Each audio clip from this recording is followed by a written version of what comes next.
All right, guys, we're back with an awesome new episode for y'all with Secrets of the Fallen. Today, we are going to go over the thinning of the veil. Now, I'm sure everybody's heard this term some way, shape, or form. The veil, the thinning of the veil, and all this stuff. And a lot of people use it when they're talking about like ghosts and stuff like that. The veil is basically just it's like a metaphor for the barrier between our natural world, everything we can kind of see around us, and the supernatural world, or some will say the spirit world. I like to say supernatural because we don't really know what's over there. Can you hear me okay? I can. Okay. Yeah, my webcam was now functioning and took me a minute to get the audio going. But while we're talking about that today, because it's kind of the precursor for everything else that we talk about, because pretty much everything we talk about, minus the government stuff, is on the other side of that veil. So for everybody out there who kind of sees a lot of this stuff as being crazy, which I don't blame you, it is crazy. The reason we chose it is because we believe that this veil that separates our two worlds is breaking down in current day, majorly. I'm just going to go over a couple of stats, and the reason I kind of pulled all this up is kind of just a little bit of, I guess you could say, evidence that people are interested in this stuff. And so, as much as we're told that like this is all conspiracy theory, this is all just a bunch of the woo, you've heard that term before. It's not. And the majority of the people, from what I found out, don't believe it's just a bunch of hoopla. That's what everybody wants you to believe. That's what everybody thinks everybody else believes. But and a lot of people don't like to talk about it with other people because they don't want to look crazy. But when I go over some of this stuff, you're going to kind of realize that everybody's on the same page. It's just nobody's talking about it. So the reasons why we believe that the thinning of the veil is really breaking down in a way that we've never seen before, as far as just it being more out in the open. Just in this past year, since we're started off 2026, a lot of these stats come from this past, from surveys and stuff done this past year, except for one, it was in 2023, but not that too long ago. So what did we have last year? We have disclosure on UFOs, congressional hearings about it, government admission that UFOs and aliens are real. And blew my mind. Nobody said anything else about it. We also had the so-called drones that were going on, all over, the East Coast. All these people were seeing these drones, and there was all kinds of speculation what these drones were, if you remember that as well. Oh yeah, and a lot of this stuff is made fun of and like joked around with, especially when it's on like the news and stuff like that. You'll see comedians talk about it a lot, and a lot of that is orchestrated because as they're telling you this stuff is real, then they'll turn around and make fun of it in the same sentence to kind of it.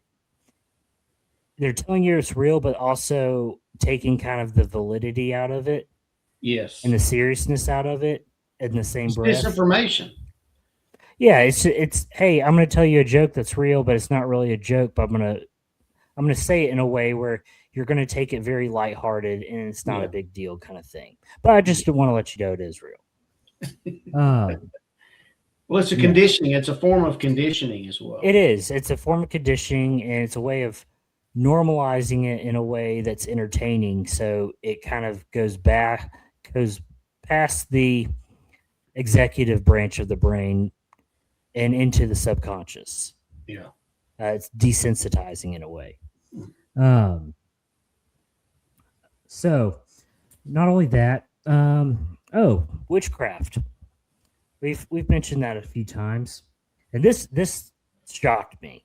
I knew that people. I saw TikTok trends. That's another way they put it out there. They'll have TikTok trends. It's all over social media, and it's kind of a trendy thing now, especially along the West Coast and stuff. But so let's rewind back to 1990. Um, an estimated of 8,000 people in America were self-proclaimed Wiccans, and that's the Wiccan is the religion that witchcraft kind of beholds to. That's what they call themselves, or like a white witch or something like that. 8,000 people, not a lot. No big deal. Fast forward to 2008, we got 340,000 people. That's a big increase. That's a big jump, really quick. That's 18 years. Yeah, and you know that 8,000 number is probably not an estimate, because there's been witch covens all the way back. You know, I mean, oh yeah, those are people who openly self-proclaim, and Yeah. this is what I'm talking.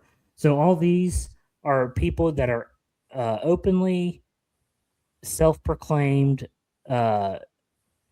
witches that practice within the Wiccan religion. Okay. We'll fast forward to 2024. 1.5 million people. Wow. Yeah. Yeah. Openly are self-proclaimed Wiccans or witches and practice witchcraft on a daily basis.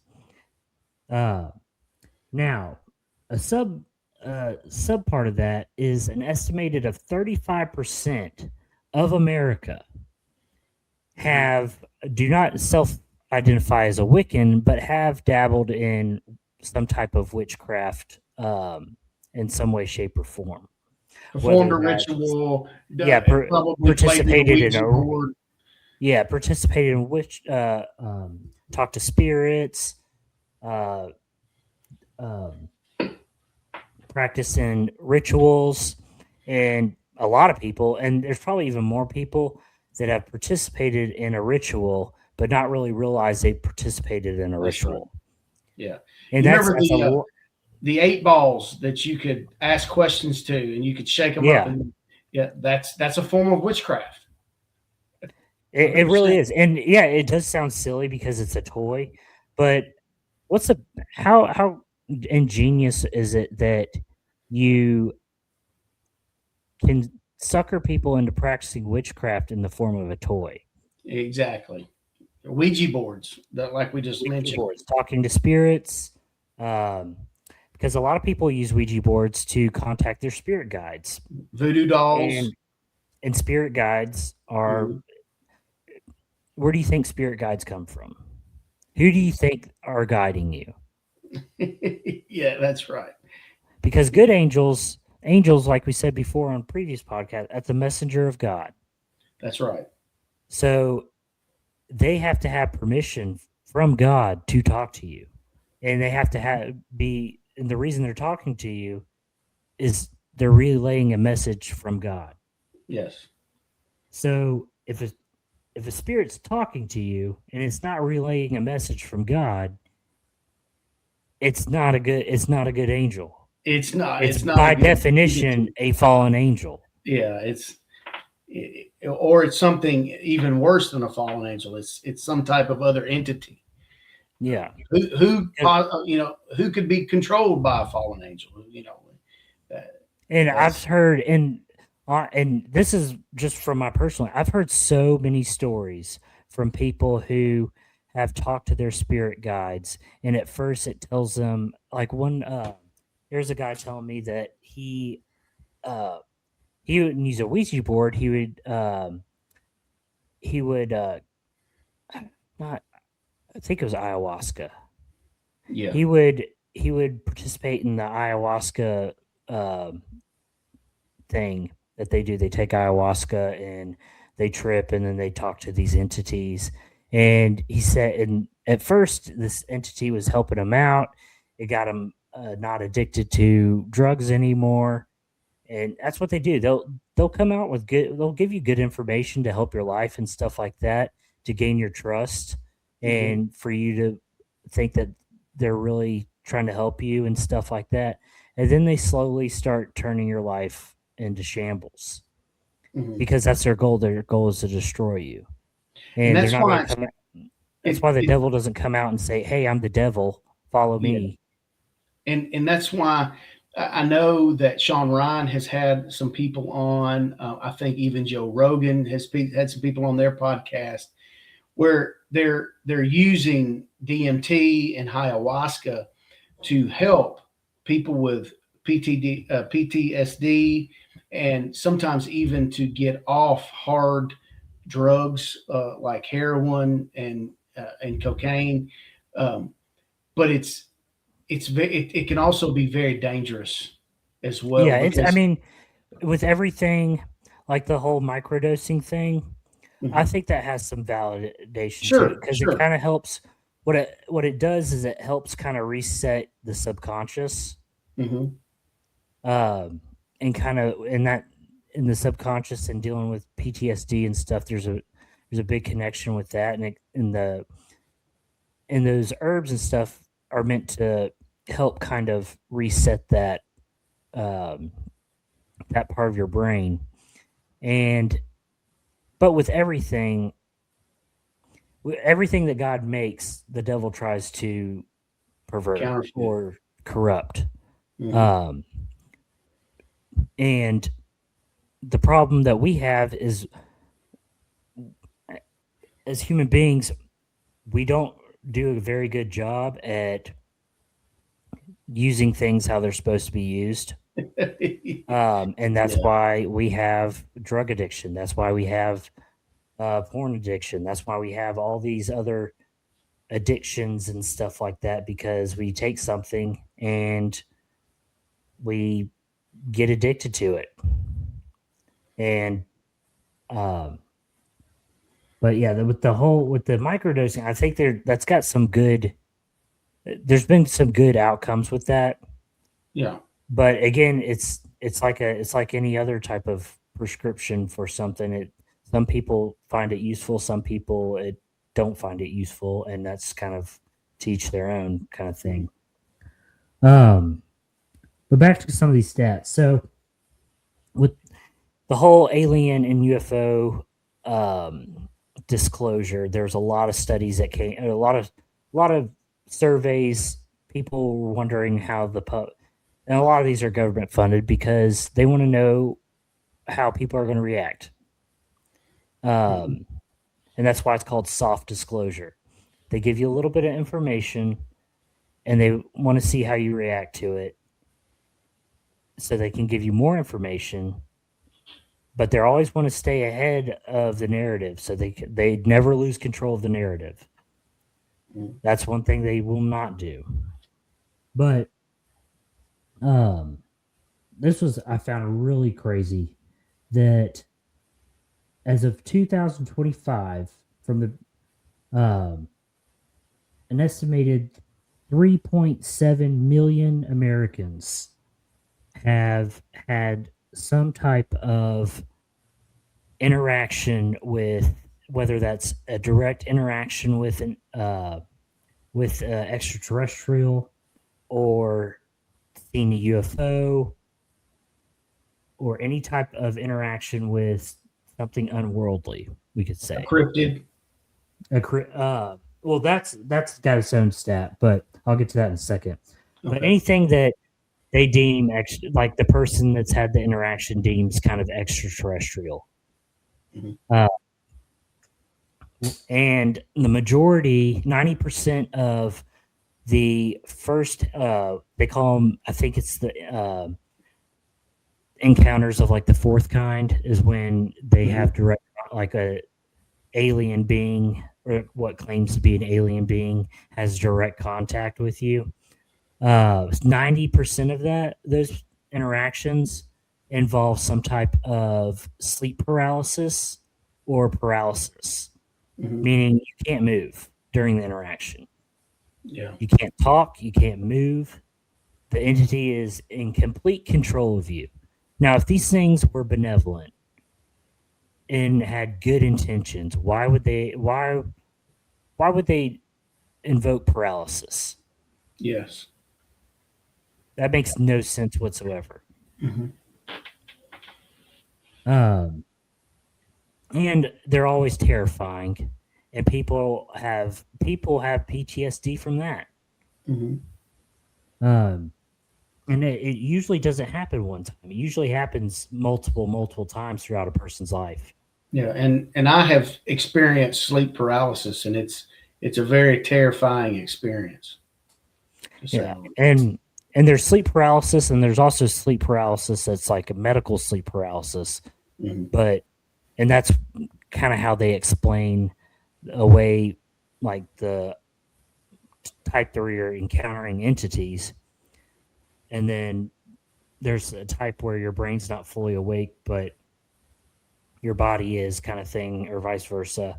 But those type people don't really experience aliens or evil entities in that sort of thing. Hmm. Um, Another survey. Um, oh, so this was taken in 2023 survey. 60% of U.S. claim to have had some type of supernatural encounter or experience. So just put that in the number form. That's 203.2 million people in the U.S. Now, again, there's only 340 million people in the U.S. or something like that. I'm not too far off on that number. So the majority of people in the U.S. have Hmm. experienced something that they deem supernatural Yeah. and unexplainable. Now we got to the cryptids. So as since 2000, or no, sorry, since 2020 to 2025, there's been a 300% increase in people encountering some type of unexplained creature in some way, shape, or form. Whether that was in the woods, whether that's in their own home. Um, I've heard encounters where people will have sleep paralysis and then some type of upright walking canine walks Hmm. through their bedroom door. Um, there's one guy that I talked to. He said that he came downstairs to get water, and what he encountered was basically Anubis, even dressed up in like a gold shawl, like the Egyptians, in his living room. Because Or those not his living are, room, sorry, his kitchen. yeah, I mean, those very well could be remnants of the fallen. So Oh, they, I think Anubis was a fallen angel. I think yes, as Anubis was considered a god, and it wasn't Horus, like all the and Egyptian gods. Thoth, Hmm. all those. Uh,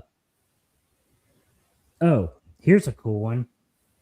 So in 2025, I was looking up some of the top trending topics for 2025, and it gave me a list of like 100 something, but I didn't write down because they're just they weren't like ranked or anything. It was just a list. Hmm.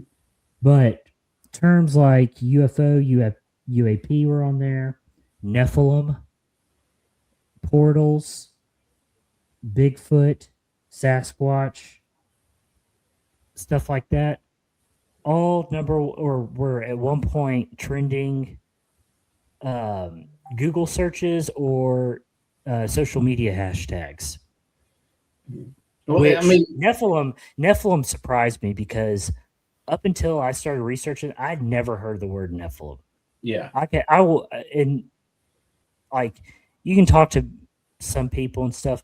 Most like people that I talk to say they never heard of the term Nephilim. Yet it's one of the top trending topics of 2025.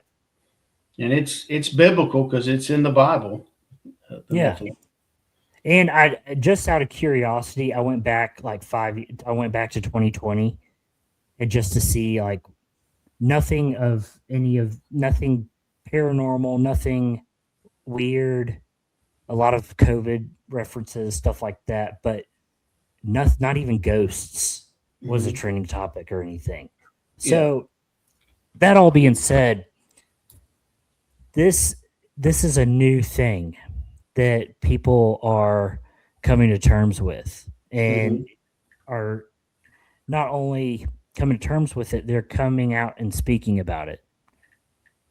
Uh, they're not scared to talk about it anymore. People are not looked at as crazy like they used to because they said they saw a UFO. Back in like the 90s, if you said you saw a UFO, you were basically labeled as a psychopath Hmm. or some type of tinfoil hat wearing person. Sure. And but nowadays it's not. Nowadays conspiracy theorists aren't looked at as the same as they used to be. The whole Hmm. discrediting by making fun or making light of topics and stuff like that is not working anymore. Um, but the reason why I shared all that was this is, I believe this is a very real thing that's happening in current times, like today, that hasn't happened before. That people have not seen this before, except for way back in the days of like Noah, Hmm. where these things were running around like crazy. Now it's in a different form. It's in a, it's in a more, say, digestible form. Hmm. But because first they like to make it trendy, they like to make it fun, like make it exciting, like the witchcraft kind of thing. It's, oh yeah, you can manifest your everything that you want as long as if you just have to ask the universe for it. That's a big thing. For Yeah, that's so the many book, The freaking topics. Secret, the secret, Yeah, that manifestation. Anytime you hear manifestation, and stuff, buzzwords like that, yeah, that's dabbling in almost like the new age genre, and that's what the whole book, The Secret's about. Basically, you can control everything that you want good to happen in your life as long as you tune into your desires, and you can think in it and it will happen. yeah. That's the law Now of that's a attraction. right. The law of attraction is real, and by itself, I don't think is bad. Let me just say that Mhm. having a positive attitude about life, you're going Sure, to attract sure. positive things. That's not bad nor it's encouraged. But like everything, the law of attraction can be also corrupted. Now, if you start saying, I want that person to get fired, I'm going to manifest it. I Yeah, want money, I want fame, I want this and that for me, kind of. That's where you start blurring those lines. exactly. And that's where it starts going from something that's meant to be a positive thing into something that's going to get it, everything has consequences. Everything Hmm. does. Yeah. As soon as you start doing things for selfish reasons or selfish gain, Hmm. selfishness is not a what a thing that karma is like is going to bless you with or God's going to bless you with, no matter or depending on what you believe in. And nobody ever gets blessings or good things for being selfish. That's right, 100%. And now what you're seeing is all of this stuff is starting to come into pop culture now. It is. And Stranger Things. Stranger oh, Things. that was my next point. So Stranger Things. This is a show that 10 years ago would be on the Sci-Fi Network and maybe have 100 viewers a week. Yeah. But it's being propped up, and it's being propped up and marketed to everybody in a way that it makes it trendy. It makes it, because people like to go with trends. Everybody does. Everybody wants to be everybody wants to know what the next episode does, so I'm not left behind and all this blah blah blah other stuff. Mm-hmm. And you got to sit back and ask yourself, if there's no veil and there's no supernatural and there's no, let's say you don't believe in any of this stuff, you think it's just a bunch of crazy people that wear a tinfoil hat. You can't deny stats and you can't deny facts. So why would all this stuff, one or two of these things, okay, I'll give you that coincidence, but all this stuff happening in our world right now, and you just cannot sit there and say it's all coincidence or it's all a bunch of woo, because people believe in it. People are experiencing it to this day in waves that we've never seen before. Yeah, and now we have, whistleblowers coming forward, and the Montauk experiment, which Stranger Things is based off of.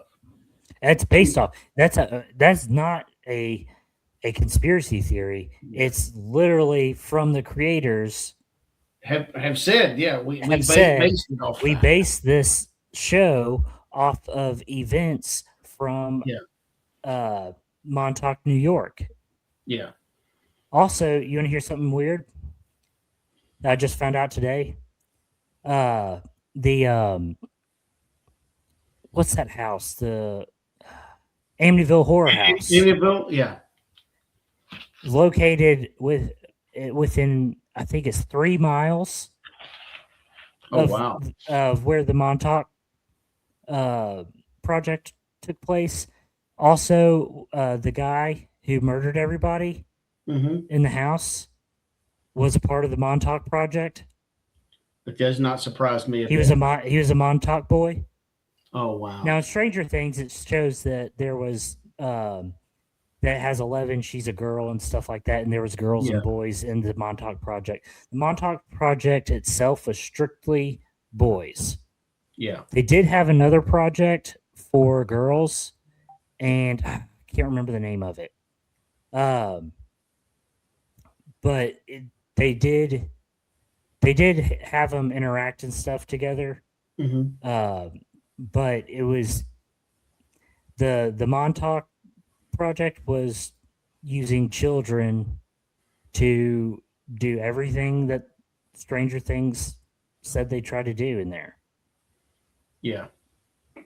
From telekinesis to telepathy to being a spy. They train kids to be spies. Not only spies, but assassins. Assassins. Yeah, as well, and they put them under extreme torture and had them develop through hypnosis and torture, split personalities. So they'd have an assassin in one personality, and they'd just have some normal kid in another personality. Yeah, they're and a lot of these kids, some kids were abducted, especially through like the what's called like group homes and stuff like that. But a lot of them were the kids of the people involved with the Montauk project. Yes. And but I just thought that connection with the Amityville Horror House was so weird. Yeah. And if you think about it, did you see that movie? Oh yeah. Yeah. So when he's looking out the window down at the dock, that Lake Montauk is said to have some type of demonic creature living in it. So Yes, when he's looking down there and sees that thing um, go into the boathouse down there on the dock, I wonder if it just makes you think about. It's like, is that why does that have a connection with that? Because everything is said to just happen in the house. yeah, And it didn't talk about anything happening outside, but then you have that one scene where you see something go into the boathouse and something, and then when he goes in the water and stuff like that, hmm and I just thought that was super weird. yeah. That's and all this, you know, is building up to, you know, like CERN, uh, and even Oak Ridge in Tennessee. CERN is a hydrogen collider. So what they do with CERN, and CERN was first turned on in 2008. So it's this huge, I think at the time it was 16 miles long collider where they send atoms in opposite directions and they collide with one another at the speed of light. And when Right. It's they a particle accelerator. And particle accelerator, that's how they discover new elements um, in chemistry and physics is they take elements made up of protons, neutrons, and electrons, and they send them through a massive cylinder and collide them at the speed of light. And then that collision produces a massive amounts of energy. So much energy it actually breaks the atom bond, the atom nucleus and electrons all break up. and it's some physicists who understand this type of science have said that CERN might have formed a crack in the magnetic field, which could open portals. Right. It could open portals to another dimension. Max Laughlin, who was a child prodigy, he's a gifted young man. He started out at, I mean, he had many degrees, but at 13, he'd already got college degrees at 13 because of his intelligence. But he said he had a high level of knowledge of quantum physics, and so Max warned that CERN could have destroyed the old universe. And Max believes that CERN's experiments had shifted all of humanity as a collective into an alternative dimension. And the way he explains it is why we have what they call the Mandela effect, where certain people remember stuff at certain periods of time, and then other people remember the same exact stuff, but it's different or it Right. didn't And happen. it's called the Mandela effect for Nelson Mandela. A Yes. large number of people believe, or not believe, they remember Nelson Mandela dying in prison. Yeah. My father, my And father Nelson Mandela, remembered it is he that still way. alive now, or is he? No, no. Did If he? you remember, he died. I want to say he died right after Obama took office in 2008, May, somewhere around in there. Because I remember, I remember Obama and Bush and some other Bill Clinton attending his funeral, attending Mandela's funeral. You see, when was that? When do they say that his funeral was? I don't know, maybe 2000, between 2010, 2013, somewhere around in there. I think. I know Obama was in office when Mandela Okay, died. I because need to look that I up. don't remember that, but I was in high school and I didn't Yeah, really care about any of this stuff. yeah, But yeah, there's a lot of different things that people claim as Mandela effect. Like if you're a '90s kid, the movie what was it called? Was Sinbad? uh, maybe it was. I can't remember. I know which one you're. Maybe it was Sinbad, the movie, It was it was about a genie, and some people remember that Sinbad the comic was the genie, and then some people remember Shaq being the genie. was it now I'm gonna that's all right. What was it called?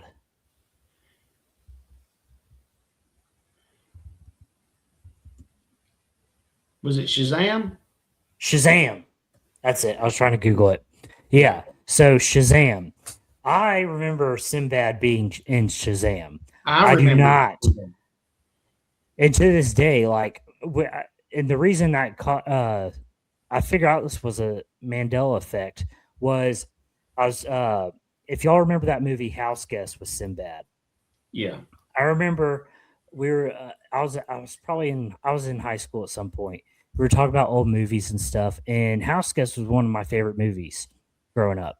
Mm-hmm. And I was talking to my friends, and I was like, I couldn't remember Sinbad's name, so I was like, he was in that movie Shazam where he played the genie and stuff. A couple kids like me remember him being in that movie. The other couple of kids were like, Shaq was in that movie. And I was like, no, he was not. And I remember that. Yeah. Like I remember for breakfast. I remember. Like, and it's a very weird, like Fruit of the Loom. Yeah, the cornucopia. The cornucopia. I remember the cornucopia. I do too. I remember it on the label. I remember it because I didn't know what that thing was. Yeah. Growing up. And the only one I was able, I think, to debunk and was the Berenstein and Berenstein Bears, because I had all those books, and from what I found out, there was a massive misprint on a lot of the books and the VHSs that went out one year, and that all the because it was Berenstein Bears, but the Berenstein, they were all within a certain time period of print that was a misprint. So that was the only one that I was able to like debunk. Now going back to Shazam. Now that we're talking about it, I did see a TikTok video of a guy who pulled out a VHS from a safe where it had Sinbad as the cover of the VHS. Yes. Which I don't know how he was able to do that, because they say that when reality shifts or a timeline shifts, all the evidence of the old timeline ceases to exist. Now, that's such a crazy thought. It's hard to wrap your head around, but the reason that where it has legs is if you're using a particle accelerator and you figure out a way to move things faster than the speed of light, which they did with Cern. And that's why Cern is so, I guess people say recognized as, because other than CERN, name another particle accelerator lab. I mean, there's hundreds of them across the world, but you only know of CERN because they're able to surpass the speed of light with what they call the God particle. Yeah. Now, if you move something faster than the speed of light, you can. I think it was Albert Einstein that, through theoretical physics, said that you could reach a point of time travel because you're moving something so fast it can exist almost in two spots at the same time. And if you collide it with something, you're going to produce an amount of energy that could produce a singularity black hole to shift you into another dimension. Correct. That's one of the things that actually CERN has admitted, that they have created black holes. And the scientists from CERN have said that there has been a breakdown in the space-time continuum similarly to a black hole. They've been able Right, and to achieve. it's not a black hole like we see in space. It's Correct. basically a rip in The space-time reality. continuum. Yeah, yeah, and So and what we see with CERN, and if you can bring that that picture up of where it shows how big CERN is. yeah. So this is in Geneva, Switzerland. So that's CERN. I think the smaller circle is the first CERN, and then now they built this other CERN, this huge, Yeah, because this was the first, where it says Atlas. That's the original particle accelerator, like the lab, and still the lab building's the same, but there's basically a cylinder that goes underground. It's in that several radius. 100 feet under the, well, not 100, but several. It's pretty far under the ground. But what we see is that this, these particles are being slung at each other and made to collide at lightning speed, and like we said, the speed of light that causes these portals to open.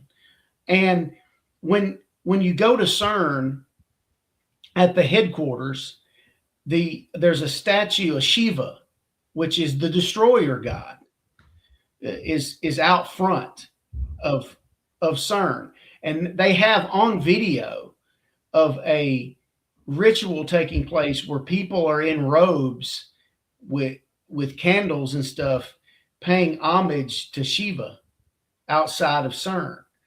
Also, at the headquarters of CERN in the main tunnel, they have these plaques with different inscription writings on it. They have early Mesopotamian writings. They have Islamic writings, all different languages of different time periods.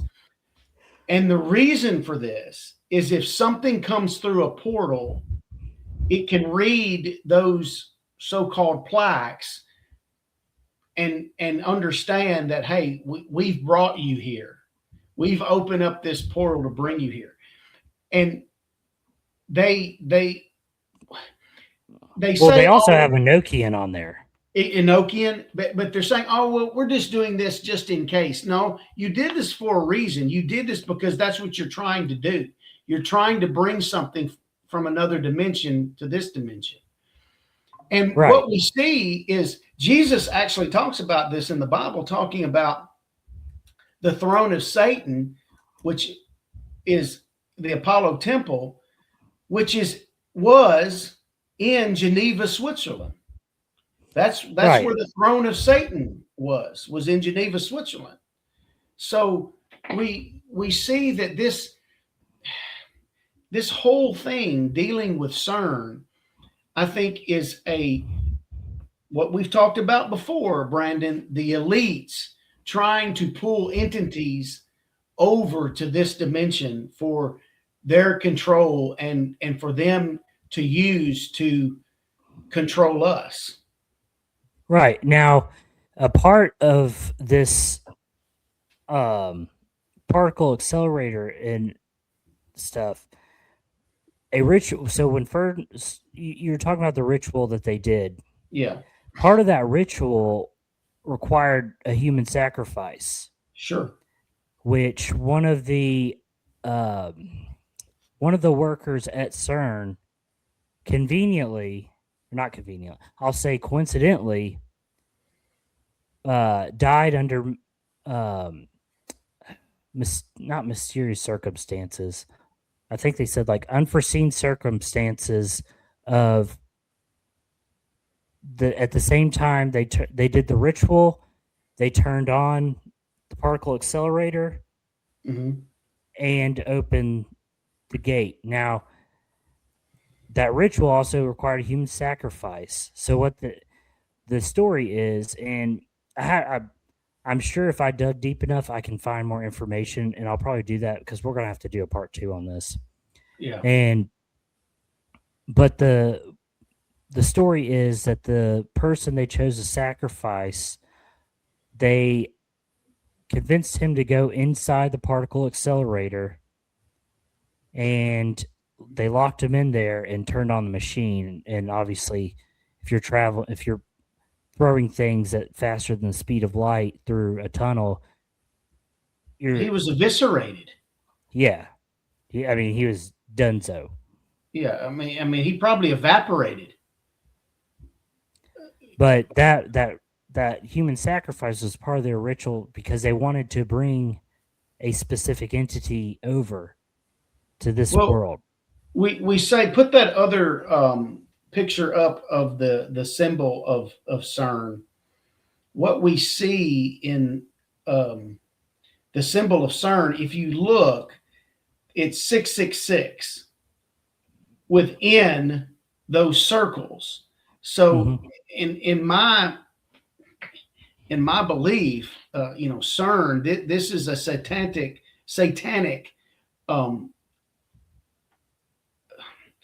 I guess you would say, satanic network of trying to bring something from another dimension over here. Right, disguised in as a group of scientists. Correct, because we know science is supposed to completely conflict against the spiritual world. Yeah. And this is not new technology. No. These accelerators, those proton accelerators or photon accelerators, have been used since the 1950s. I think the first one was used in 1959. So this, of course, on a smaller scale. So they've been dabbling with this for a mighty long time, and they've perfected it. And now what we're starting to see is China is going to build an even bigger accelerator, or is underway with building a bigger accelerator in China. And every time that they fired, so they fired this thing up in 2008, and they went underdid certain testing, and then for a certain amount of time, I guess when they were trying to build the bigger CERN, it was not turned on. So then in 2022, right after COVID, they turned it back on, and there were people that were protesting. I mean, some pretty mainline scientists were protesting, said, "Hey, maybe you don't need to turn this back on again and do this testing anymore," because if you remember, Brandon, during that time when they restarted the testing up at CERN, weird things started to happen. If you remember, in certain places there were weird weather patterns, weird cloud patterns, seismic activity, strange lights in the sky, all these things. There's like a week, if I remember right, it was an electrical storm that lasted for like a week in that area that they don't really ever have electrical storms. I believe that's what it was. Yeah. But all this, this isn't the first time that a group of scientists try to open a portal for demonic entities to come through. Sure. And that's right. If we go back, and this is where I think this single event was the first big massive hole blown through the veil, because from what I've researched and stuff, this event was like the domino for the entire UFO conversation, all sorts of just weird stuff, and it all goes back, and it's all from occultist scientists that they hide under the fact they're scientists. Oh, we're scientists. We don't believe in that woo stuff. Oh, really? Then why are you doing rituals? Why do you have a goddess outside of your laboratory that you wear a robe and go dance around? That's not science. Yeah. I've never seen any science that does that. We didn't do that in chemistry class. That's But right. and the event I'm talking about is um the ritual that Jack Parsons and L. Ron Hubbard did. Um, it was the it was called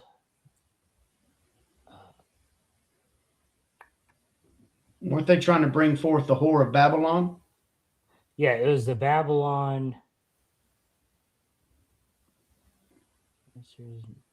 So this the February 1946. Um, Parsons began a series of rituals based on Enochian magic. Oh, geez. Says he, I guess you could say, Satanic fiddled sex his, magic. instead fiddled his diddle on a magical tablet. It's satanic sex magic, Yeah, is what it is. Lord. Also, this guy was the head of our, Rocket program. yeah. What exactly? I want to go back to this because And Jack Parsons had no formal training in in rocket. rocketry whatsoever. None. This dude popped out. He was like the Jeffrey Epstein of rockets. He just yeah. he fiddled his diddle and then woke up one morning. He's like, "I'm a rocket scientist," and then he gets a contract from our government. But the connection here with Jack Parsons is Jack Parsons, Elon Hubbard, and Aleister Crowley were all friends, and they were all in the different secret societies of Aleister Crowley, and that which, you know, if you know anything about Aleister Crowley, you know, he's probably considered one of the most evilest men in history. Yeah, so he founded our rocket research group. Jack Parsons. Yes. He was the head of the JPL and what they called the which before the JPL, the Jet Propulsion Lab. Yeah. If y'all, that's what that stands for. Before that, it was called the Galactic Group. Was the ritual that he was performing the Babylon Awakening, or yeah, was it was ushering in the whore of Babylon to bring back the and Babylon is also considered a spiritual city. yes, And the two spirits that control that spiritual city is the spirit of Gilgamesh and the spirit of the Jezebel spirit. yes, So Lilith, or you can call it the Jezebel, the succubus, all this stuff. So that's the spirit of basically sex magic and sexual desires. What's the term? I can't think of it right now. Basically, I'm pretty sure that's why we have so much like why we have OnlyFans, why we have just I can't think of the term. Y'all know what I'm saying. Yeah, so they're bringing in the whore of Babylon, the spirit of Gilgamesh, and it's called many different things, but it's power, corruption, greed, all that stuff.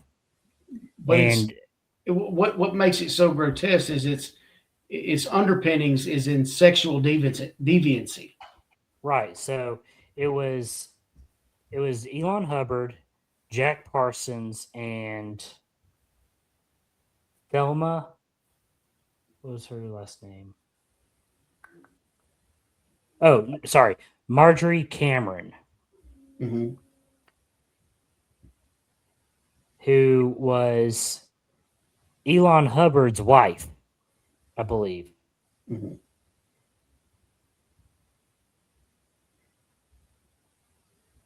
Oh, sorry, no, Jack Parsons' wife that Yes.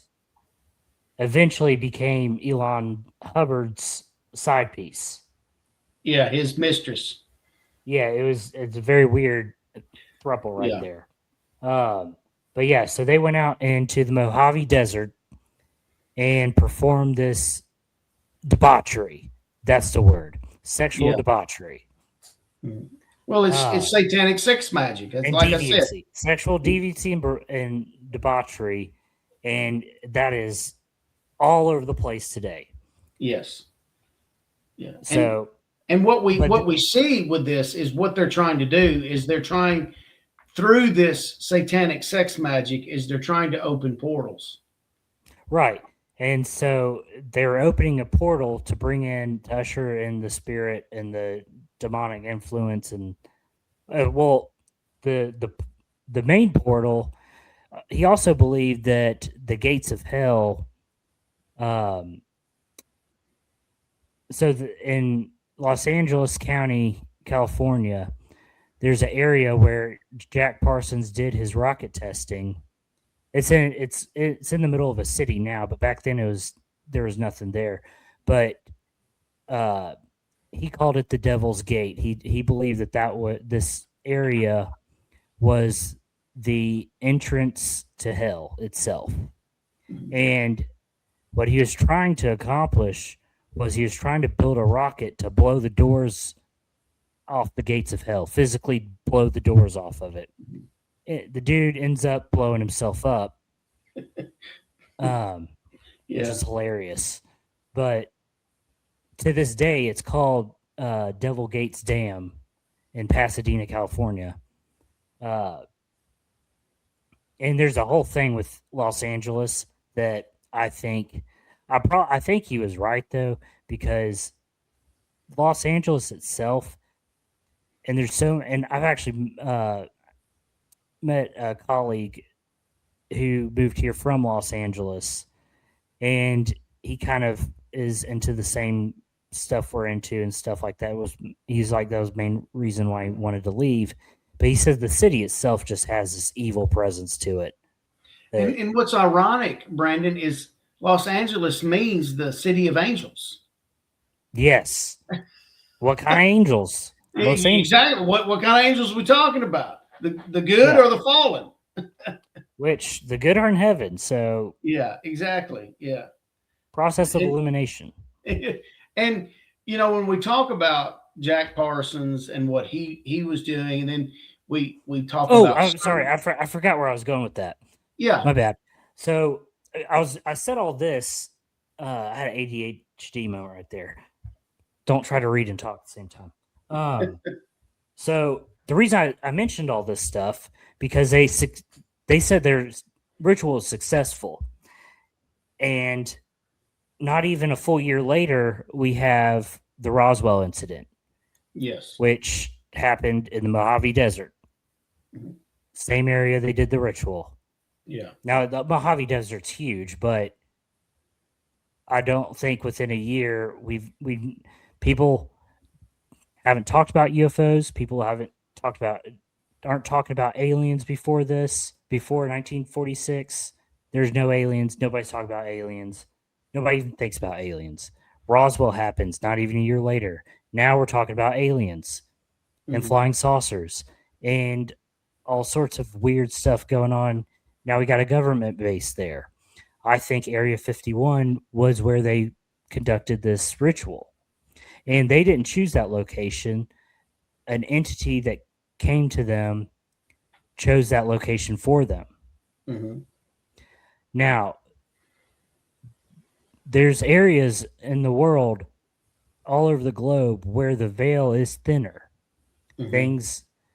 Things can seem to seep through on their own without a portal or anything. And I believe that Area 51 is.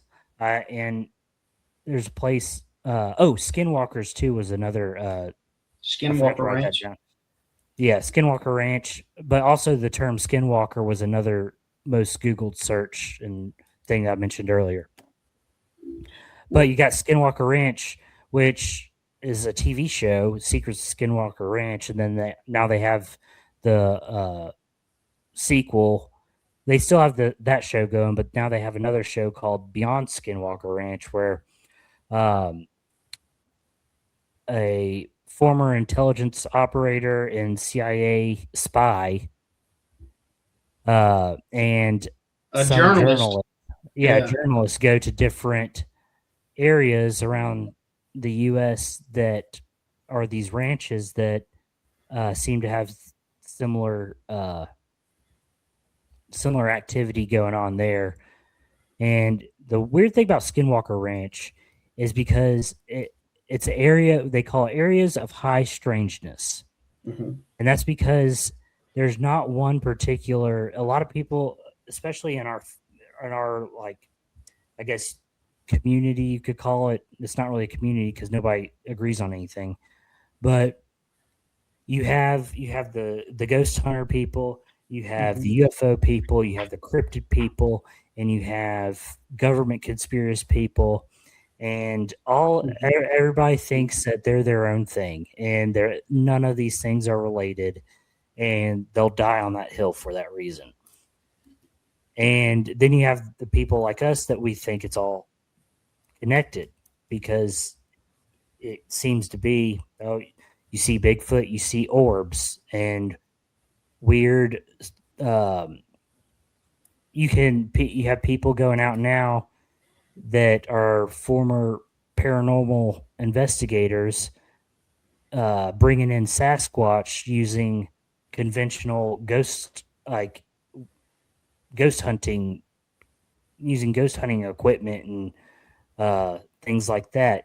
Then you have the same type of people performing seances out in the desert to summon UFOs and craft like that.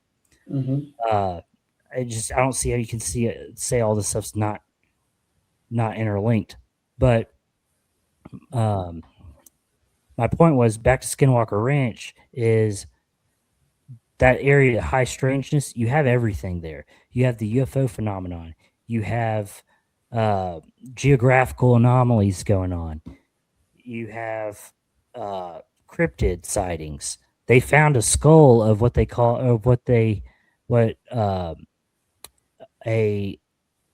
I guess they took it to a biologist. They did DNA testing on it. Came back dire wolf.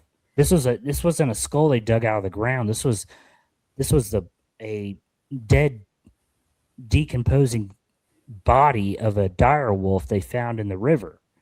This thing didn't die 10,000 years ago. It died a few weeks ago, it seemed like. How's a dire wolf get in Skinwalker Ranch in the desert? And they didn't say anything else about it, which I just thought was so weird. I'm like, hello? Yeah. You have physical evidence of an extinct wolf said to have died between like 15 to 10,000 years ago. That apparently was something had to kill it. Yeah. You have poltergeist type of activity. People before Brandon Fugel, who owns it now. What was that dude's name that owned it before? Bigelow. So Bigelow owned it. When he owned it, he allowed the government and intelligence agencies and military to have free reign of the property, conducting their own experiments. A lot of the people that did those experiments reported to have, and this is where the term hitchhiker effect came from, because they would go home and they'd start having poltergeist activity at their house. They'd start having entities come to them, shadow people in their house, sleep paralysis, start being visited by alien entities at their house. Now, it happened enough that, and then it started happening to Bigelow himself, and that's when he checked out. And There was some type of incident with his wife where his wife either got really freaked out or something actually happened. But there's something happened with his wife where he was like, "I'm done." Yeah. Um, since he didn't, I guess the government didn't offer to buy it from him, so he sold it to Brandon Fugel. So after Brandon Fugel buys it, he asks Bigelow, "Hey, what kind of stuff did you find out here?" He was like, "I can't tell you that, and I'm not going to tell you that. If you want to know, find out for yourself." Which is super weird. Because Frugel knew that he had papers. He had documentation, and he asked him for all the papers, and he said, "I can't give it to you." He said it's classified. He said, Yeah, and he was like, "Well, can you tell me like what I'm getting into?" He's like, "No." And it's classified. He said, "The only thing I know for you to do is to go out there and experience it for yourself." So I mean, Yeah. For Bigelow to say that, either he had signed a disclosure for, a non-disclosure form, or he was, held a gun to his head and says, "You can't talk to anybody about this." Oh, I'm sure they said you say anything will kill your family kind of thing. That's how Yeah. they keep everybody quiet. And Yeah. if people think out there, "Oh, how can this stuff happen?" Somebody will tell a secret. No, when Yeah. people are threatened with their lives, and they And know their that families' threat, lives. and that the people who threatened them have no problem following through with that, they'll keep their mouth shut. Yeah. Especially when they have a lot to lose. Like very wealthy people have a lot to lose, Mm-hmm. and the government has a big military, and they they can ring you through court and win without question, and they Yeah. can make you disappear. That's so true. And as we talk about these different places now, we've talked about Cern, we've talked about the Skinwalker Ranch. There's also this little place down the road, not too far from us, within 3 hours, called Oak Ridge. Oak Ridge was considered a testing site for the The atomic Manhattan bomb. Project.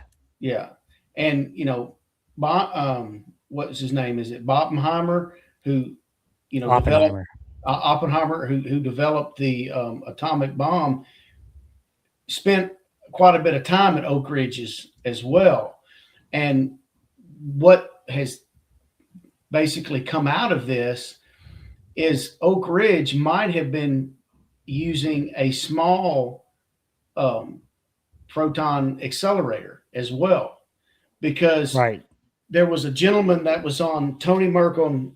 Everybody knows that we're big fans of the confessionals and Tony Merkel, and we'll promote his podcast every chance we get. But there was a gentleman that Tony Merkel was interviewing, who he met just in passing, and had basically told him, "Yeah, I'm a security guard at Oak Ridge."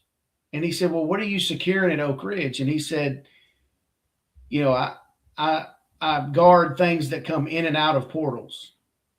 And Tony was just kind of dumbfounded, because he didn't know what Tony did for a living. He didn't know that Tony had a podcast or anything like that.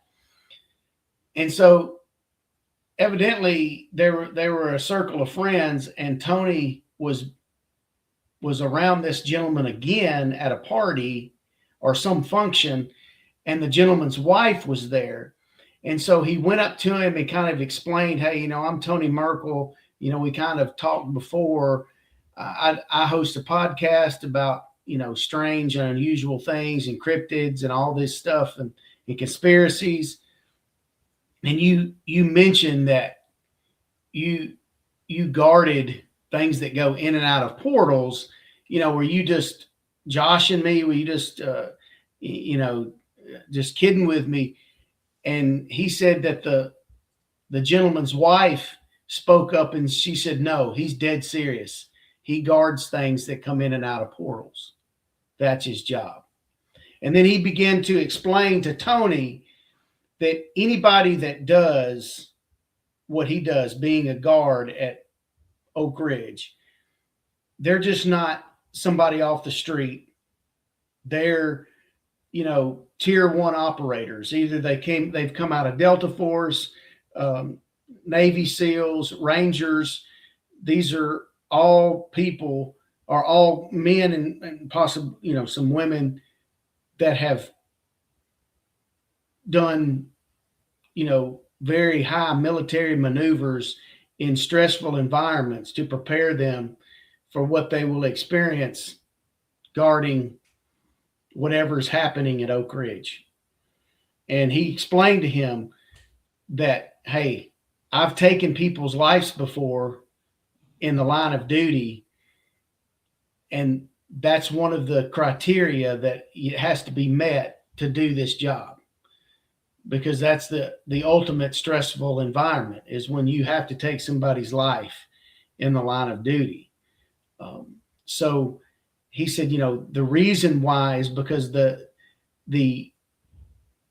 parameters of being so precise and on target have to be met to do this job. No, even Tony expresses, I don't know exactly what that means. That's just what was told to me, is this is the way this guy explained this situation, is that these tier 1 operators who are highly sophisticated in weaponry and maneuvers are being utilized to guard whatever's happening at Oak Ridge. And that's literally, I think you and me could hop in the car and be there in 3 hours. Oh yeah. And actually, Oak Ridge isn't it a little bit closer to Knoxville? Yeah, we could probably be there in 2.5 hours. Actually, yeah, and that's where they did the nuclear. That's where they created the device that you put inside the warhead. Yes. To create the nuclear fusion. Yeah. And what's been said is, around this area in Oak Ridge, there is massive sightings of dogmen. Mm-hmm. For whatever reason, there's a lot of dogmen activity around this area, and so what's happening? There's also a lot of sightings of what a lot of people call a rake or a crawler. Yes. It's I don't think we've talked about it that much on here, but a crawler, it's basically like the very skinny, pale, hairless, humanoid type thing. It's got very long legs and long arms. And fingers. Fingers. It's said to have teeth that are just all like dagger-like teeth, like large row of dagger-like teeth. So it's not like molars and then canine stuff. It's just they're all like daggers. Mm-hmm. Super weird type of creature, and they usually travel in packs.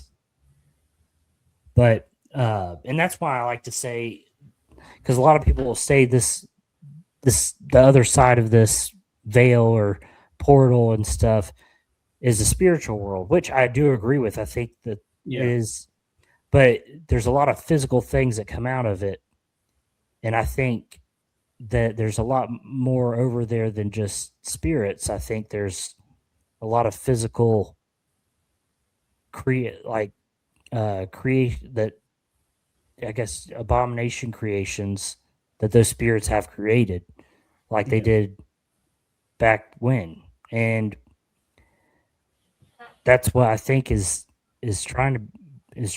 happening now. I think that this veil that's meant to protect us from that realm, these people are poking holes in it. Exactly. And there's going to be enough holes poked in it where it's not much of a barrier anymore. Because things are increasing. Things are increasing. And people, and I've talked to so many people that don't even like look into any of this stuff. Mm-hmm. Just say that there's a feeling in the like atmosphere that something weird is happening.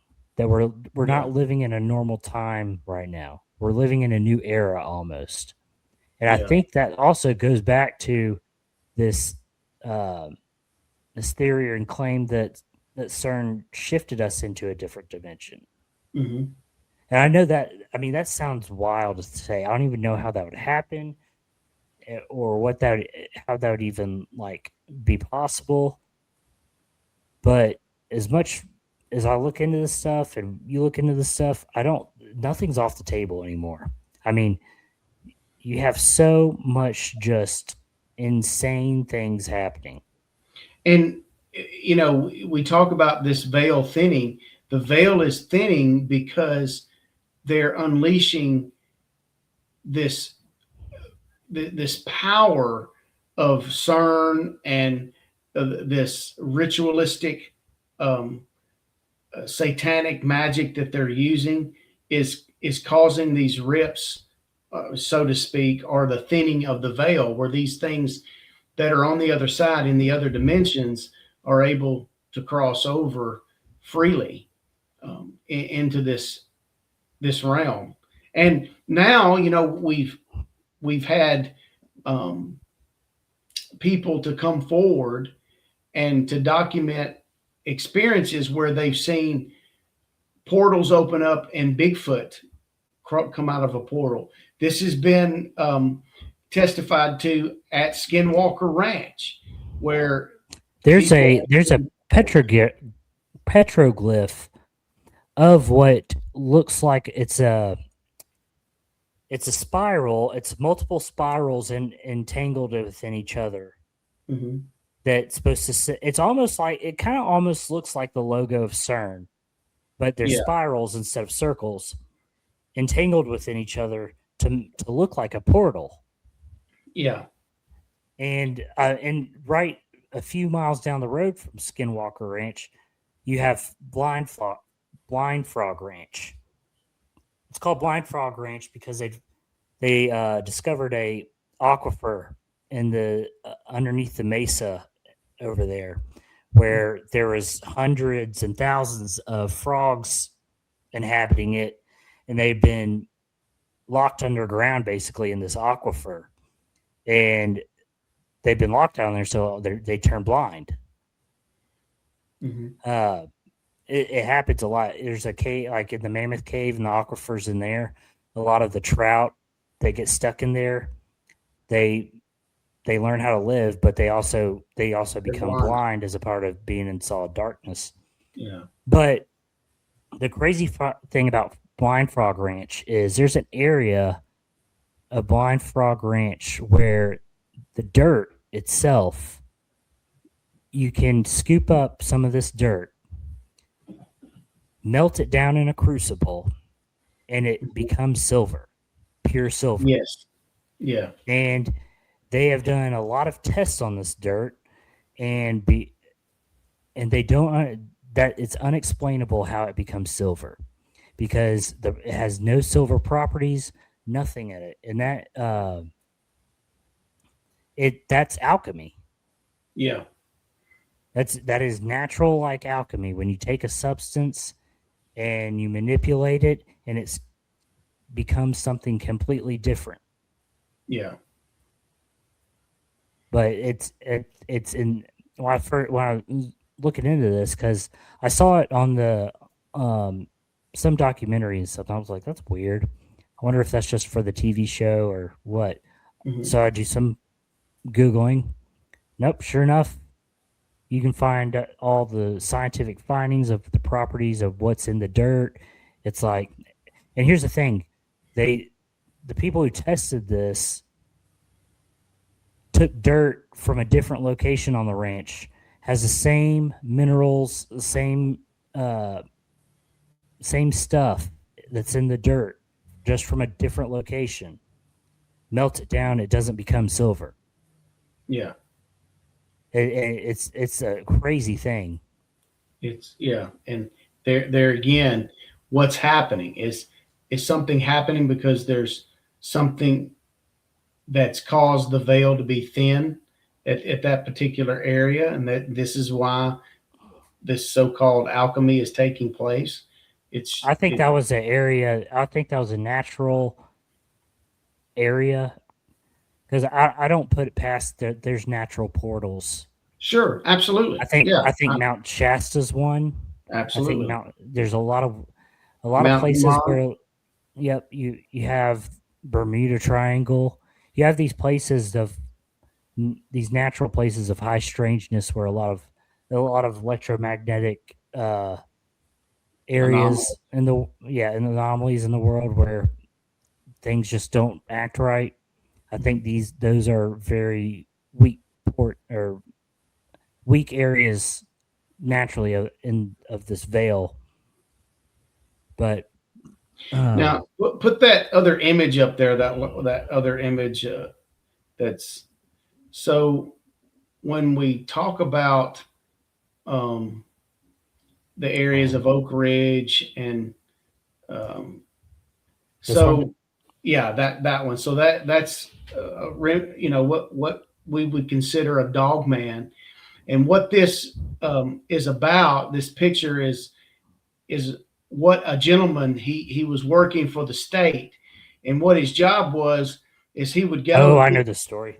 Pick up roadkill, and he'd put them back in the back of a state pickup truck. He would tag them and take them basically, and they do what they do. They grind it up or whatever they do with the carcasses. It's to clean up the roadways, but it's also they're tagging roadkill. To know, okay, this is how many deer we've lost on this particular highway. What's going on, but to also register that these animals have been hit by automobiles, so they can know the number that have been deceased. It's a whole biological thing, So he worked very closely with the wildlife service. I think it might have been in Tennessee, but I want to say it might have been in Mississippi. I can't remember straight off, but anyway, that was his job. He would go around and pick up these carcasses of roadkill. And so one evening it was getting late, and he came to a spot where there was a deer. He put the deer in the back of the pickup truck. So he climbed up in the cab of the truck, and he was filling out his paperwork, because he was putting the sex of the deer and, estimated weight and that type of thing. He's doing his paperwork, and all of a sudden he felt something kind of, what he basically said, jump in the back of his pickup truck. And when he looked in the rearview mirror, that's what he saw, this dog man looking thing. That's what he saw. And he said that the thing picked up the deer and went off with it, basically, hey, this is my deer. So what he thinks happened is the dog man was already on the scent, or maybe had already started eating the deer, and then he drove up and kind of scared it away, and then he loaded it up on the truck. And then as he was doing his paperwork, the dog man was like, no, you're not taking my dinner away from me, and just jumped up in the back of the truck, grabbed the deer, and then ran off. Yeah. And I think because a lot of the pushback I get from like the dog man being something supernatural and even existing is if it's supernatural and stuff, why does it have to eat? And why does it behave like an animal? Well, in things that if you come over to this dimension, if you exist in another dimension and you make it to a different dimension, you're going to have to obey the laws that are in that dimension. So if you can't just like zap yourself into being a spirit and stuff, you have to eat, you have to sleep, you have to do all the things that you have to do as a physical being has to do. Mm-hmm. And I think there's some truth to that. I don't know all like the terminology and stuff, but I do kind of I do think these things are either created from supernatural beings or celestial beings, Mm-hmm. and because of that they have supernatural capabilities. I don't think all of them actually have the same abilities though. Yeah, I would agree. And I think that's where you get some reports of it being super just like an animal, and you get some reports of it being some type of evil demon. I think depending on how they're created or bred or however they're formed, they have some of that. Some of them are more supernatural than others. Now, do you have the videos I sent to you? That do the first one, the dog man from Brazil. Let's see Oh if we yeah, can, if that video available, because I really believe that this video that we're about to show is an actual dog man. Um, here we go.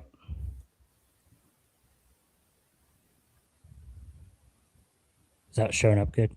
yeah, it's showing up pretty good. So you can see. Yeah, can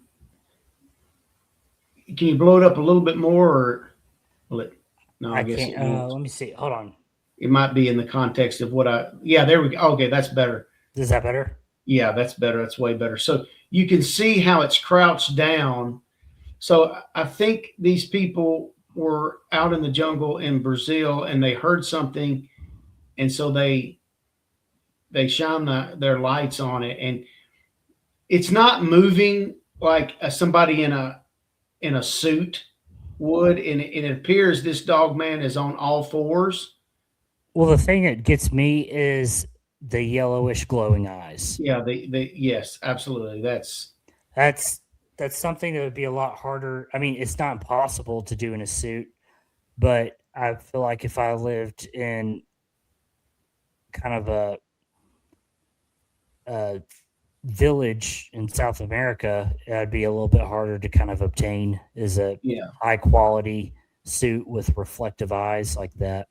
yeah, and you And can this video. I know a little bit as far as the background of it. I do know this is way before AI and all that and yes, all yeah. this This stuff was quite a came few about. years ago. This was Yes, I remember seeing this back in 2018. 2018. yeah. So yeah, this is way before AI, and or that what we know as AI anyway. And it to me, I really believe that this is a genuine video. I truly believe this is a genuine video of a dog man. Yeah, Just in that's the most that's the clear. If this is real, it would be the most clear video of a dog man I've ever seen. That's yeah, the other yeah, one. The only other ones I've ever seen are super fake, yeah, yeah. The and you ones can I've tell they're seen, fake, yeah, is especially because like all the costumes and stuff that I've seen. Even the one that was on These Woods Are Haunted, they did a story about a guy that came across a dog man, and they do like a reenactment kind of acting scene, and the suit they got for that one it is looks so so bogus. fake. It looks Yeah, so fake. yeah. I mean, it's nothing that looks like this. It's This looks like it could be real, and yes, and that's also that's the Achilles heel of finding videos of this stuff is not only now that you have to figure out if AI is involved, but these things don't look real, and yeah, in real life. And you see people say that all the time. It's like what I was looking at, it didn't even look like it was real. Yeah. So it's like when you see it on video, it does, like your brain just almost refuses to compute that that's real. Yeah. And this just looks, and I know people would say, well, but they really didn't get a good shot of it, yada, yada, yada. But I mean, you could tell the people, they're shining it with the spotlight, but they're interested. They want to see what it is, but they still don't want to get too close to that thing. So I kind of lean on the side that possibly could be a real dog man. And then you have the other video of the one in the graveyard. Yeah. Oh, I didn't pull that one up. I do have it though. Yeah. And this one is supposedly a dog man in a graveyard, and I don't necessarily believe that it's a dog man, as I believe that it could be a werewolf, which is something different. Let me see.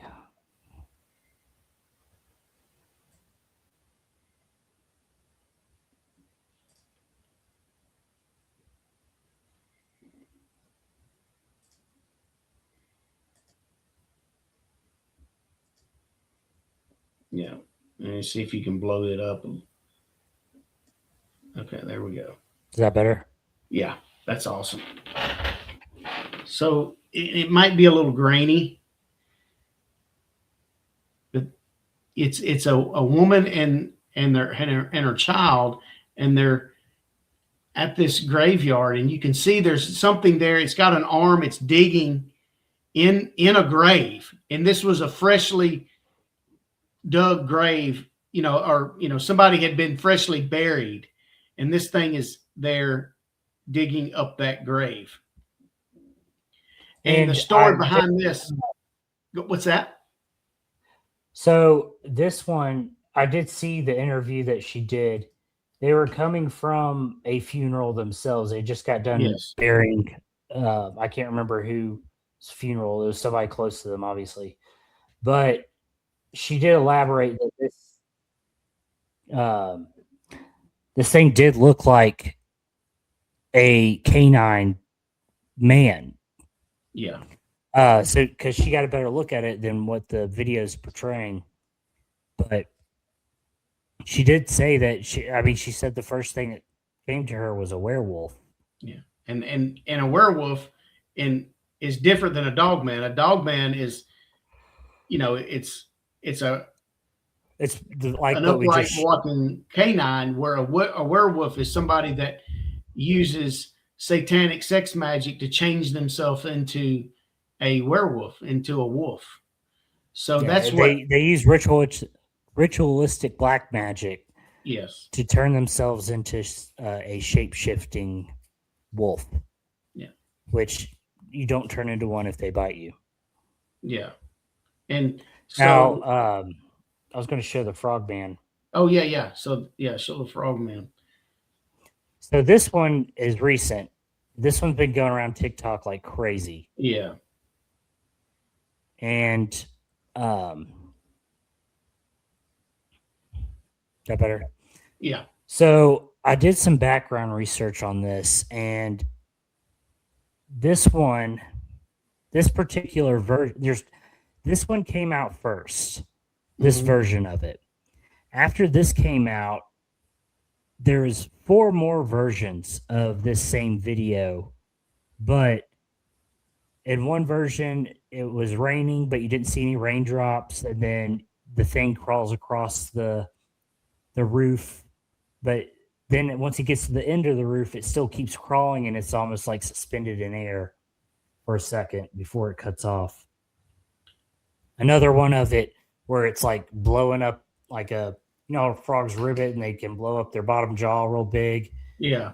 And I've seen that one, I mean, if you count the fingers on it, it's got 3 fingers on one hand and 5 fingers on the other. And it just, it looks like AI. Now, to each his own, but I mean, I would, if somebody said, "Oh, this looks just like AI too," and I would, uh, I can't say it's not AI.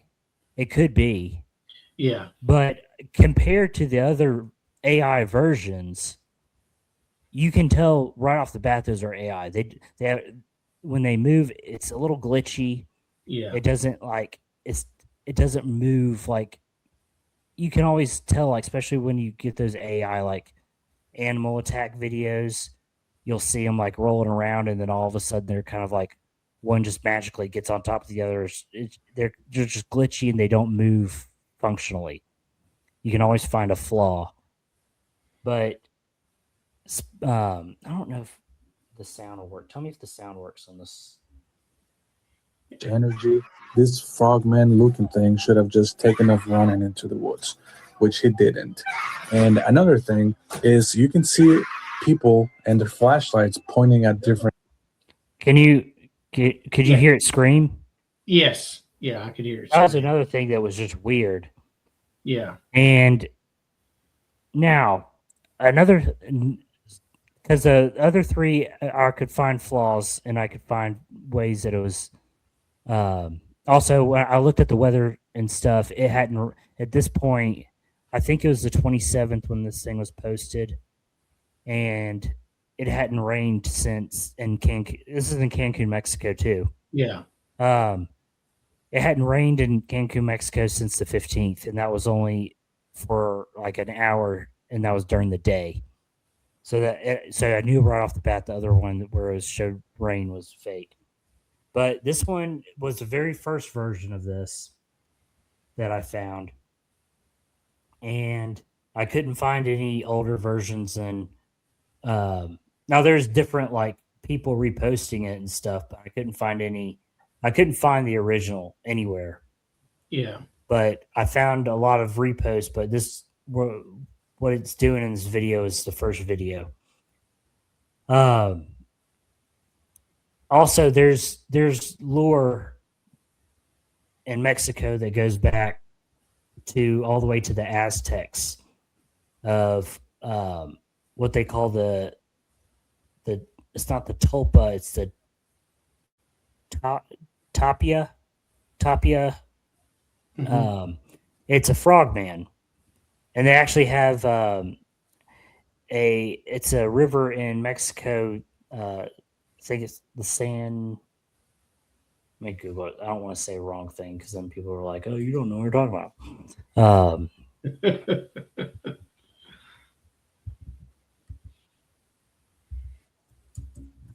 Give me 2 seconds.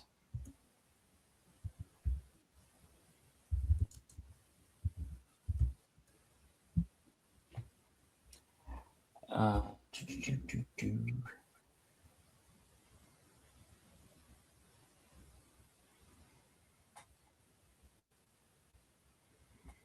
It's this Santiago River. Mhm. It's also called Frogman River. Oh. The name that they call it is TIALOQUES, however you want to pronounce that. But it's a god. It's an Aztec god that goes all the way back to. And they say that it lives along the river. It looks like in the drawing depiction of it looks just like this thing, except they drew it in like almost like a burgundy color. Mm-hmm. But it looked like the face of it looked just like this thing. Wow. And I can't say this is real or it's not real, but it doesn't look like any other AI video that people have done. Yeah, there is some background. There is some history of a creature like this being in Mexico, and I don't know. It's got, and a lot of people have said that it's got a real feeling to it. That I would agree. It's you know I've looked at it from every angle on this particular. I saw the ones that you were talking about where it's distorted a little bit, and I'm wondering if maybe the powers that be put those back out to lend the original, discredit the original, maybe. Oh Because yeah, maybe that's if what it is real.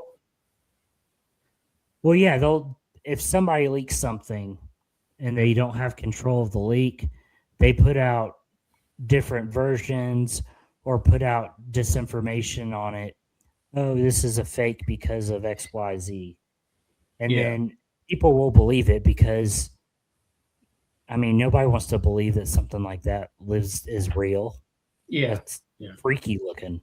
Oh yeah. And but it just goes to show you, if the veil is thinning, are things like this coming through, or Brandon, was this thing generated in a lab, created in a lab? All right, that was my last point. Is all in these areas like Panama, Belize, the south tip of Mexico, we have, and when I say we, the U.S. government has several different bio and genetic engineering labs Yeah. that were in the U.S. that they moved to South America. Yeah. And I can't find any reason or any official statements on why they moved them to South America. But if they're doing experiments like this, and this also when we talk about this next, because we're going on 2 hours, we're gonna have to wrap it up soon. The video, but I'll just kind of end it on this. The next one, we're gonna talk about a story of somebody from the Montauk Project, and he found his way during the Vietnam War on an island where they were doing genetic testing like this and creating chimeras, and it's just a wild story. But I don't put it past them. Yeah. Yeah, for sure. But and also just like the reason we're explaining this veil and all this stuff that Cern and like the Jack Parsons thing is, even with say that okay, this is all too wild for me to actually believe. That's fine. You don't have to believe it. But these people that are doing these rituals and they believe it, and these people are in charge of things that could destroy the world. I mean, Jack Parsons was the head of our military rocket technology. Yeah. So you, like, even if you don't believe this stuff, if who in their right mind would give the keys to the military rocket division? This guy started it, but yet he's going home at the end of the day and performing sex rituals and trying to summon the devil. Yeah. I mean, you can't have that. That's why everybody should be concerned about this stuff. And you know, they did a movie about Jack Parsons where they talk about. I mean, was that October Sky? I can't remember. I can't remember. But I saw a little excerpt of the movie, and they go into detail about his dealing with the occult and all that type of stuff. And this is another thing. It's not like he hid this from. No, he was very open. The government that hired him to start our rocket program, he was very open about it and very proud of it, and probably got people to come onto his side on it. And that's, I mean, at the very least, we can all agree those type of people should not be in charge of the things they're in charge of.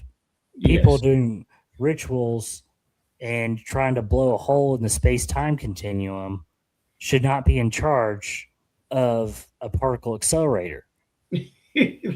Correct. I mean, take all the supernatural out of it. That alone is a no-go. Yeah,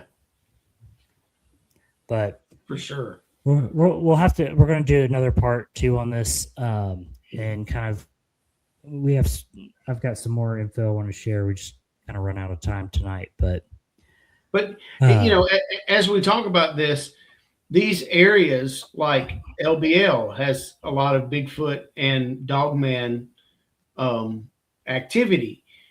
Is it because in this area, for whatever reason, the veil has thinned so much, or is it because there's an underground facility where they're doing testing on these creatures? And I think both are true. I think, when we were there, we saw some strange generators that were just out in the middle of nowhere. It was first we saw different stakes saying that there was electrical lines running underneath the ground where they were electrical like stakes in the ground, like when you survey land. Yeah. And they're running conduit and stuff.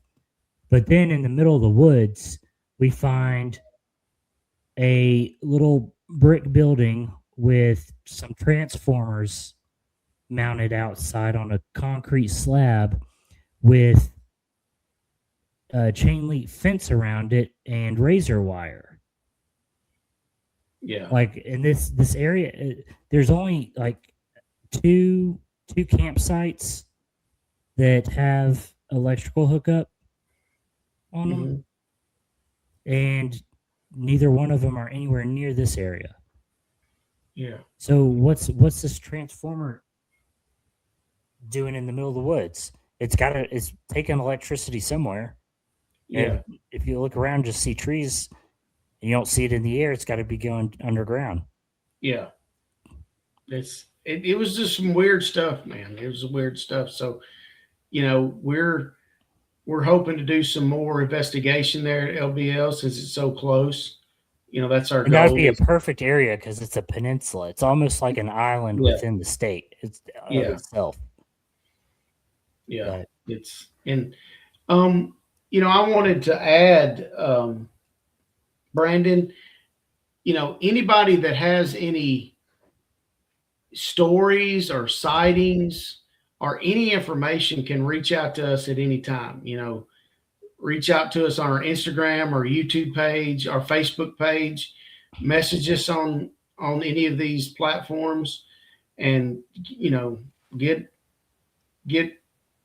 your story to us, and we'll go over it. If you don't want to be you want to be kept secret, we're very much would not expose anybody or anything, but we would like to get some more stories and maybe be able to interview some people that have had some experiences with the cryptids or UFOs or even conspiracy. We would love to talk with you and get the information. So absolutely. Yeah. Reach out to us. It doesn't matter what type of story it is, as long as it's true. Yeah, exactly. Yeah. But yeah, definitely reach out to us, and please, guys, share the podcast, like it. Even if you don't want to listen to the whole thing, just hit a like button on it. It really helps us grow. It does really help us. We've really been getting more and more views on our videos, and it's really been encouraging. If you like our stuff, please help us get it out there and help it be successful. So we'll do a part 2 on this one, and join us back in the portal. All right. Oops. I'm going to play our outro. I'll cut this part. Crap.